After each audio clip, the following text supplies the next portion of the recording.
Hello बच्चों, let's read this question. So this question says a p-type semiconductor has acceptor level 57 milli-electron volt above the valence band. What is the maximum wavelength of light required to create a hole? Okay, तो चलिए बच्चों अब हम इस question को start करते हैं।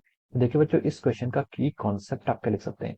The key concept of this question is, यहाँ पर हमें क्या बताना है, यहाँ पर हमें बताना है कि wavelength of the light required to create a hole. Okay, यानी कि हमें फोटोन की वेवलेंथ बतानी है, यानी कि हम लिख सकते हैं आपका रिक्वायर्ड एनर्जी। क्या लिख सकते हैं? एनर्जी, या फिर लिख सकते हैं कितने हम यहाँ पर लाइट जो पर फोटोन इंसिडेंट करेगा उसकी एनर्जी कितनी होनी चाहिए, उसकी वेवलेंथ कितनी होनी चाहिए, जिससे कि क्या करे आपका जो आपका क्या यहाँ पर एक्सेप्टर लेगा आपका 57 mega milli electron volt above the valence cell है, जिससे क्या हो जाए एक होल क्या हो जाए आपका क्रिएट हो जाए। ओके, तो देखिए बच्चों इस क्वेश्चन को हम यहाँ पर एनर्जी रिक्वायरमेंट की जरूरत है। ओके, तो देखिए बच्चों ये आपको क्वेश्चन में क्या बोला है, this is a P type semiconductor.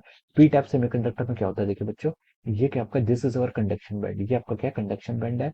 This is our valence band, ये क्या हमारा this is our valence band. Okay, इन ये आपका क्या है, this is our valence band, इसे क्या हम बोल सकते हैं आपका, ये आपका वैलेंस बैंड है and this is called our conduction band. Okay, ये क्या आपका कंडक्शन बैंड है।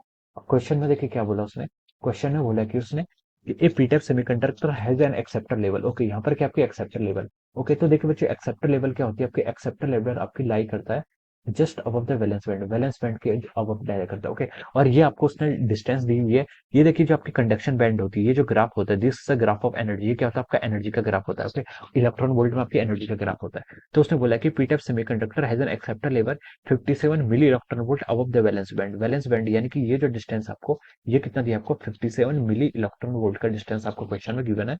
What is the maximum wavelength of light used to required of light required to create a hole. हमें यहाँ पर होल क्रिएट करना है वैलेंस बैंड में। तो देखिए हमें यहाँ से आता है इलेक्ट्रॉन्स क्या करना है, यहाँ से देखिए इलेक्ट्रॉन्स अगर आपका इस एक्सेप्टर लेवल में, जिसे क्या कहते हैं, this is called our acceptor level. Okay, acceptor level में अगर आपका इलेक्ट्रॉन जंप करेगा तो हमें बताना है कि उसके लिए हमें कितनी रिक्वायरमेंट ऑफ फोटोन, फोटोन की कितनी एनर्जी होगी। ओके, तो देखिए हमें बेसिकली ये डेल्टा इजी इसको हमें क्या करना है, कैलकुलेट करना है। ओके, ये आपका क्वेश्चन है 57 मिली इलेक्ट्रॉन वोल्ट गिवन है। ओके, तो देखिए बच्चों ये जो आपकी ईजी है, ईजी जो आपकी वैल्यू गिवन है, ये इजी वैल्यू नहीं लिखते हैं, easy is for use for different term, हम इसको सिर्फ क्या लिख सकते हैं, ई लिख सकते हैं। ओके, इजी हम किसके लिए यूज करते हैं, इजी हम यहाँ पर आपका जो आपका बैंड गैप होता है उसके लिए इजी को यूज करते हैं। ओके, यानी कि फॉरबिटन एनर्जी गैप। ओके, तो यहाँ पर जो आपकी एनर्जी है, इस एनर्जी के करस्पॉन्डिंग आपकी इसको हम कैसे लिखते हैं, E is equal to H C by lambda. Okay, H C by lambda हम ऐसे लिख सकते हैं। ओके, अब देखिए ये आपका ई कितना, आपका 57 मिली इलेक्ट्रॉन वोल्ट, मिली को हम क्या लिख सकते हैं 10 to the power minus 3, electron volt को अभी आप ऐसे रहने दीजिए। Okay, H C divided by lambda, अब आपको यहाँ पर लैम्डा की वैल्यू फाइंड आउट करनी है। ओके, तो देखिए बच्चों इसको आप क्या कर लीजिए 57 into 10 to the power minus 3 electron volt, इसको ऐसे रहने दीजिए।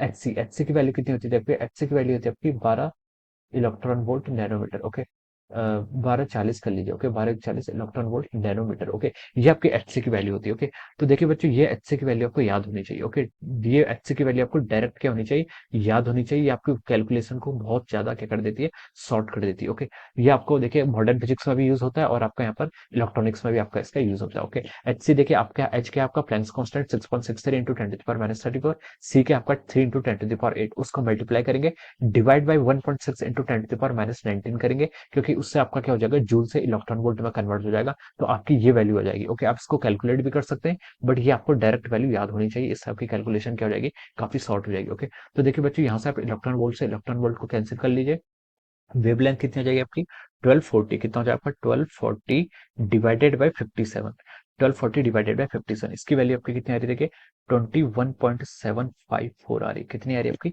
21.754 के इक्वल आ रही है। ओके, ये आपकी 21.754 आ रही है, और ये आपका देखिए यहाँ पर कितना 10 टू द पावर नैनोमीटर है, नैनोमीटर को आप ऐसे रहने दीजिए, और ये आपका 10 टू द पावर माइनस 3, ये आपका 10 टू द पावर माइनस 3 ऊपर जाएगा तो कितना हो जाएगा आपका 10 टू द पावर आपका यहाँ पर ये आपका 10 टू द पावर 3 हो जाएगा, कितना हो जाएगा आपका 10 टू द पावर माइनस 3 ऊपर जाएगा तो आपका 10 टू द पावर 3 में हो जाएगा। ओके, अब देखिए अब हम इसको यहाँ पर सॉल्व करते हैं, ये कितना हो गया देखिए आपका 21.754 नैनोमीटर, कितना होता है आपका 10 to the power minus 9 into 10 to the power 3 करेंगे तो कितना हो जाएगा आपका 10 to the power minus 6 metre हो जाएगा। ओके, तो ये आपके आ जाएगी this will be our required wavelength, ये क्या आएगी आपकी this will be our required wavelength. हम इसको क्या लिख सकते हैं, जो आपकी वेवलेंथ होगी वो कितनी होनी चाहिए आपकी 21.754 माइक्रोमीटर होनी चाहिए। कितनी होनी चाहिए आपकी, इतनी माइक्रोमीटर होनी चाहिए, या फिर देखिए हम इसको क्या लिख सकते हैं, नैनोमीटर में भी लिख सकते हैं, कितना 0.021। Okay, 0.02175 nanometre. ओके, तो ये दोनों ही आंसर क्या हो जाएंगे आपके, करेक्ट हो जाएंगे। Okay, so this will be the answer of this question. ये क्या हो जाएगा आपका, इस क्वेश्चन का आपका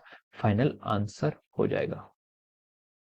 सॉरी, ये आपका देखो नैनोमीटर में अगर हम इसको कन्वर्ट करना है तो आप इसको क्या करेंगे, मल्टीप्लाई करेंगे ना कि डिवाइड करेंगे। ओके, तो देखिए हम इसको क्या कर रहे हैं, माइक्रो, आपका क्या है माइक्रोमीटर में, अगर हम इसको क्या कर रहे हैं माइक्रोमीटर से आप इसको नैनोमीटर में कन्वर्ट कर रहे हैं तो ये कितना हो जाएगा आपका, देखिए आपका ये 21754 हो जाएगा। कितना हो जाएगा आपका, 21754। ओके, आप इसको क्या करेंगे, देखिए 10 to the power 3 से मल्टीप्लाई करेंगे। ओके, तो कितना हो जाएगा आपका 21754 नैनोमीटर। ये आपका क्या हो जाएगा, this will be our required wavelength.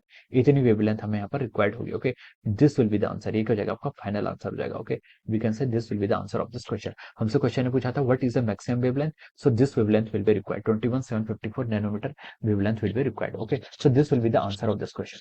So I hope you all understood this concept. All the best and thank you so much.